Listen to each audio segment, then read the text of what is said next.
আসসালামু আলাইকুম। আমি ডাক্তার মোহাম্মদ নাজমুল হাসান, একজন ডায়াবেটোলজিস্ট এবং ডায়াবেটিক ফুড সার্জন। আমি Bangladesh diabetic wound and foot care লিমিটেডে নিয়মিত রোগী দেখছি। আজকে আমি আপনাদের সাথে ডায়াবেটিসের একটি কমন এবং অত্যন্ত জটিল টপিক পেরিফেরাল ভাস্কুলার ডিজিজ নিয়ে কিছু কথা শেয়ার করতে চাই। পেরিফেরাল ভাস্কুলার ডিজিজ এটি হলো আমাদের হার্ট এবং ব্রেনের বাইরের যত রক্তনালী আছে সেগুলোর যে কোনো একটি বা অনেকগুলি একসাথে তার লুমেনের ভিতরের লুমেন যদি ন্যারো হয়ে তার ভিতর দিয়ে রক্ত চলাচলের প্রবাহটা কমে যায়, এই অবস্থাকে আমরা পেরিফেরাল ভাস্কুলার ডিজিজ আসলে বলে থাকি। এই পেরিফেরাল ভাস্কুলার ডিজিজ যাদের ডায়াবেটিস আছে, যাদের অনিয়ন্ত্রিত হাই ব্লাড প্রেশার আছে, যারা ধূমপান করেন, যাদের অনিয়ন্ত্রিত কোলেস্ট্রল আছে, তাদের হওয়ার চান্সটা খুব বেশি থাকে। এছাড়াও যেসব পেশেন্ট যাদের বয়স 50-এর বেশি, যাদের পূর্ববর্তী হার্ট অ্যাটাক বা স্ট্রোকের হিস্ট্রি থাকে, যাদের কিডনিজনিত কোনো সমস্যা থাকে, যারা কায়িক পরিশ্রম করেন না, অর্থাৎ ফিজিক্যাল অ্যাক্টিভিটি খুবই কম, এই গ্রুপ অফ পিপলের এই পেরিফেরাল ভাস্কুলার ডিজিজ হওয়ার মাত্রাটা একটু বেশিই থাকে। এই পেরিফেরাল ভাস্কুলার ডিজিজ নিয়ে যারা আমাদের কাছে আসেন তারা মূলত আমাদেরকে প্রথমে বলে থাকেন যে ওনাদের পায়ে ব্যথা, কোনো ঘা নেই, পায়ে ব্যথা, হাঁটতেছেন, হঠাৎ করে কিছুক্ষণ হাঁটার পরে হয়তো সকালে জগিংয়ে গেছেন, দেখলেন যে আর হাঁটতে পারছেন না ব্যথার জন্য, এরপরে কিছুক্ষণ হয়তো রেস্ট নিলে আবার ব্যথাটা ভালো হয়ে যায়। তো আসলে এই পর্যায়টাকে আমরা সাধারণত বলে থাকি ক্লোডিকেশন। এটাই হচ্ছে আপনাদের পেরিফেরাল ভাস্কুলার ডিজিজের প্রথম এবং প্রাথমিক লক্ষণ।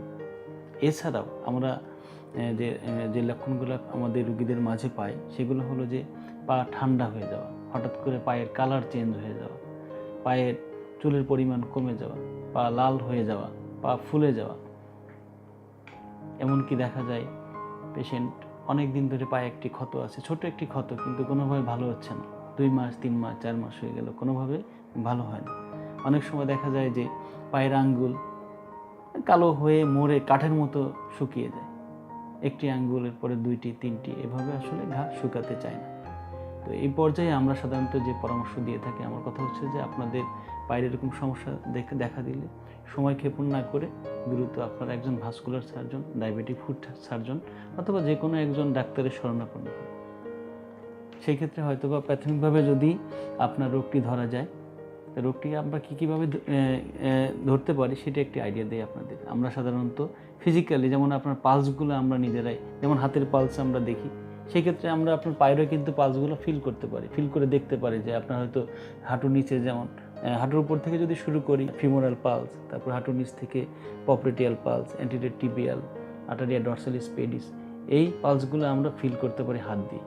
এখন এই পালসগুলোর কোনোটি যদি আমরা না পাই সেক্ষেত্রে আমরা অন্যান্য পদ্ধতিগুলো অবলম্বন করতে পারি। যেমন আমরা ভাস্কুলার কালার ডপলার স্ক্যান করতে পারি। কালার ডপলার স্ক্যান করার মাধ্যমে আমরা সবগুলো রক্তনালীর বিন্যাস, এটার লুমেনের কী পরিমাণ ন্যারোয়িং আছে এবং এটার রক্তর প্রবাহের মাত্রা, ভেলোসিটিটা আমরা দেখতে পারি।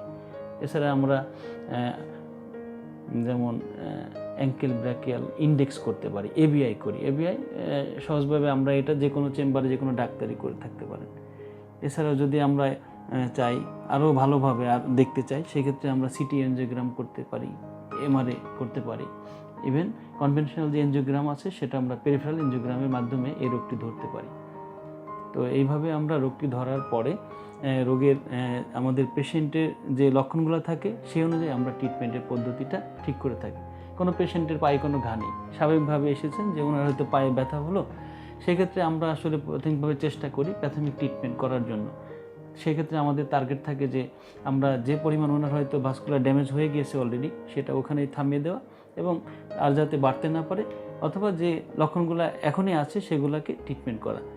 সেই ক্ষেত্রে আমরা হয়তো আমরা প্রথমে তাকে লাইফস্টাইল মডিফিকেশন করার জন্য অ্যাডভাইস করে থাকি। লাইফস্টাইল মডিফিকেশনের পাশাপাশি এর ভিতরে যেমন যে হয়তো কেউ যদি ধূমপান করেন, আমরা তাকে ধূমপান থেকে বিরত থাকার জন্য বলবো। কারো ওজন বেশি থাকলে আমরা তাকে রেগুলার এক্সারসাইজ করার মাধ্যমে ওজন কমানোর পরামর্শ দিতে পারবো, তার খাদ্যাভ্যাসে পরিবর্তন আনতে বলবো। কেউ যদি ড্রাগ অ্যাবিউজ, অ্যালকোহল এগুলো সেবন করেন, আমরা তাদেরকে এগুলো থেকে বিরত থাকার জন্য পরামর্শ দিই। এগুলোর পরেও যদি দেখা যায় যে লক্ষণগুলো উন্নতি হচ্ছে না, তখন আমরা কিছু মেডিকেশন দিয়ে থাকি। এর ভিতরে যেমন আছে সিলিস্টাজল, পেন্টক্সিফাইলিন, অ্যাট্রোভাস্টাটিন, ক্লোপিড্রোগেল, এগুলা দিয়ে আমরা তার যে সাময়িক লক্ষণগুলো আছে সেগুলোকে দূর করার চেষ্টা করি।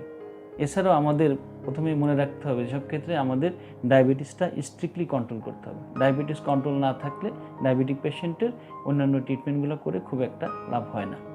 এছাড়াও কারো যদি হাই ব্লাড প্রেশার থাকে, সেক্ষেত্রে আমরা এসি ইনহিবিটর ব্যবহার করে তার ব্লাড প্রেশারটা কন্ট্রোল করার চেষ্টা করতে পারি।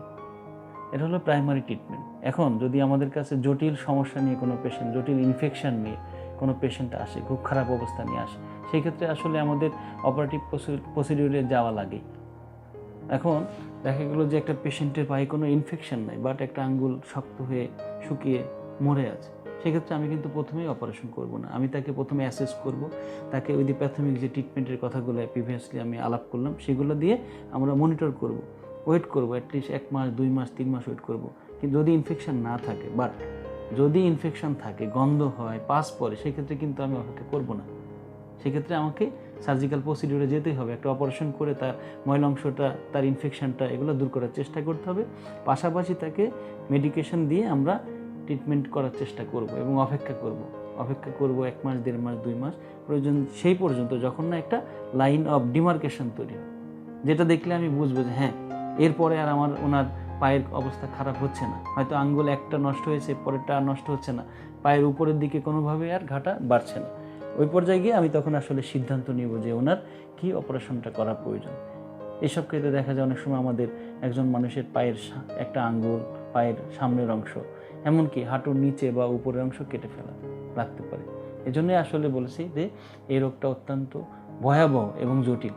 এই ক্ষেত্রে এই রোগ থেকে আমাদেরকে বাঁচতে হলে সচেতন হতে হবে, আমাদেরকে স্ট্রিক্টলি ডায়াবেটিস কন্ট্রোল করতে হবে, ব্লাড সুগারের পাশাপাশি আমাকে ব্লাড প্রেশার কন্ট্রোল করতে হবে, ধূমপানের অভ্যাস থাকলে আমাদেরকে এটা পরিহার করতে হবে, কোলেস্টেরলই করতে হবে, নিয়ন্ত্রণ করতে হবে, আমাদেরকে নিয়মিত এক্সারসাইজ করতে হবে। এমনকি আমরা নিয়ম করে খুব কম সময়ের জন্য হলেও, যেমন প্রতিদিন আমি যদি 30 মিনিট করেও একটা হাঁটার অভ্যাস করি, সপ্তাহে 5 দিন হাঁটি, সপ্তাহে 5 দিন 30 মিনিট করে আমি একটা হাঁটার অভ্যাস তৈরি করব।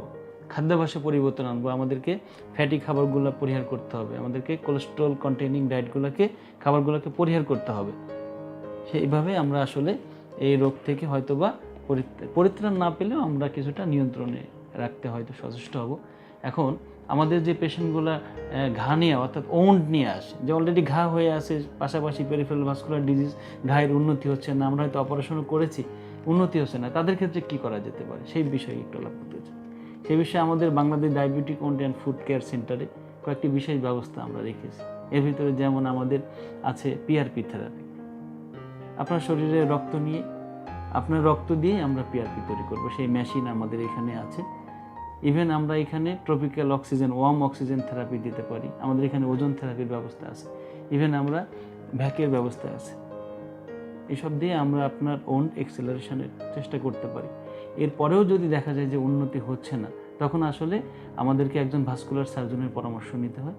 তারা যেমন হার্টের অপারেশন করেন, হার্টের বাইপাস করেন, হার্টের রিং করান, হার্টের স্টেন্টিং করেন, পায়েও একইভাবে পেরিফেরালি যে আর্টারিগুলো ব্লক হয়ে রক্ত চলাচল ব্যাহত হচ্ছে, যে জন্য আমাদের ঘাটা উন্নতি হচ্ছে না, তাদের সহযোগিতায় হয়তো আমরা অনেক সময় তাদের রক্ত চলাচল স্বাভাবিক হয়ে যায় এবং আমাদের ডায়াবেটিক ফুড কেয়ারের মাধ্যমে আমরা একজন পেশেন্টকে এই রোগ থেকে অনেকটাই সারিয়ে তুলতে সক্ষম হই। সেক্ষেত্রে আপনাদের কাছে অনুরোধ, আপনাদের যদি ডায়াবেটিক্স সংক্রান্ত পেরিফেরাল ভাস্কুলার ডিজিজ থেকে থাকে, আপনারা দেরি না করে আপনারা অন্তত বছরে একবার হলেও ডায়াবেটিক ফুড কেয়ার সেন্টার বা ভাস্কুলার সার্জনের কাছে গিয়ে আপনার পাটা পরীক্ষা করে নিন, আপনার রক্ত চলাচলের মাত্রাটা পরীক্ষা করিয়ে নিন এবং সুস্থ থাকার চেষ্টা করুন। আপনারা সবাই ভালো থাকুন। আমাদের এই ভিডিওটি যদি আপনাদের কোনো কাজে লেগে থাকে, যদি ভালো লেগে থাকে তাহলে আমি বলবো যে আপনারা এটা সাবস্ক্রাইব করুন, শেয়ার করুন এবং এই করোনার মুহূর্তে আপনাদের সবার সুস্থতা কামনা করে আজকের মতো বিদায় নিচ্ছি। আসসালামু আলাইকুম।